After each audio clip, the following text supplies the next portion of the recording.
नमस्कार आप सभी को।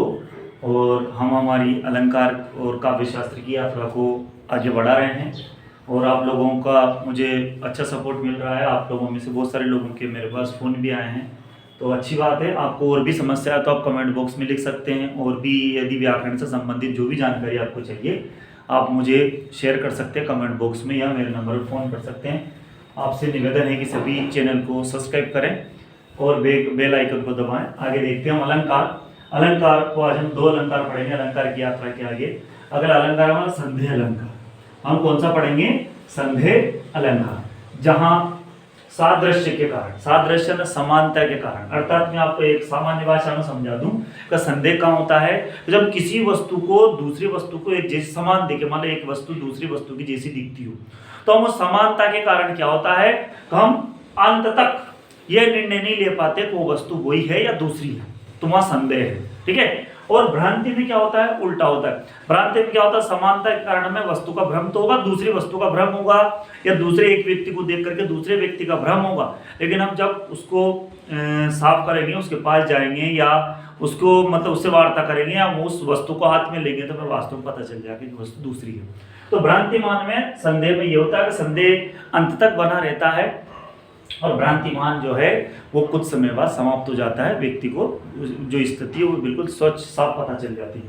तो संदेह, जहां सादृश्य के कारण एक वस्तु में अनेक वस्तुओं के होने का संशय बना रहता है, किंतु निश्चय एक का भी नहीं हो।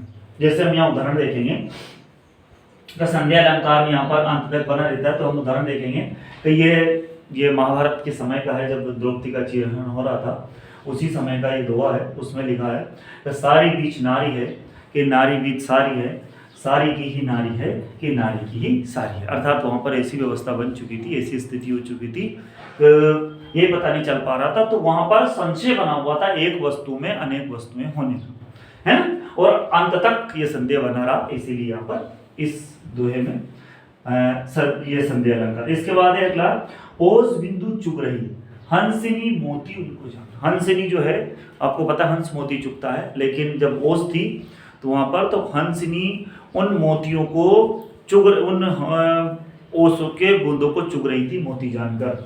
तो उसका संशय बिल्कुल भी दूर नहीं हो रहा। इस दोहे में देखने से पता चल रहा है, या इस पंक्ति में देखने से पता चल रहा है उसका संशय अंत तक बना है।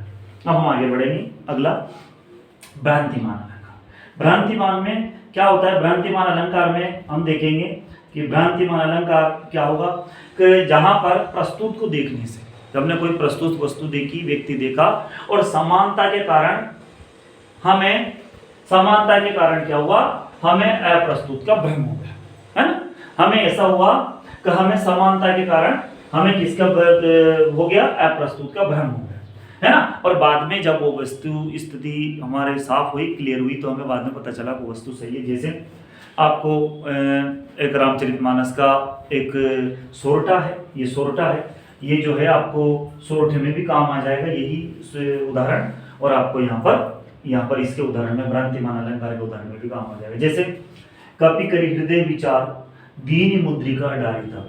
जैसे ये उस समय का है जब अशोक वाटिका में हनुमान जी सीता जी का पता लगाने जाते हैं, तो वो अशोक वृक्ष के ऊपर बैठे रहते हैं, और सीता जी के सम्मुख वो अचानक नहीं जाते।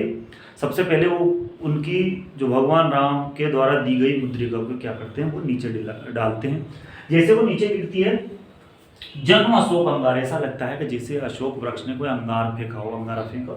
और जब वो वास्तव में सीता जी को पता चल जाता है कि यह अंगारा नहीं है, ये तो अंगूठी, पहले अंगारा समझा, जब अंगूठी हाथ में आ गई तो उनकी स्थिति साफ हो गई, और हरसी उठी कर गए हम, उन्होंने अपने हाथों में उसे पकड़ा, वो प्रसन्न हो गई।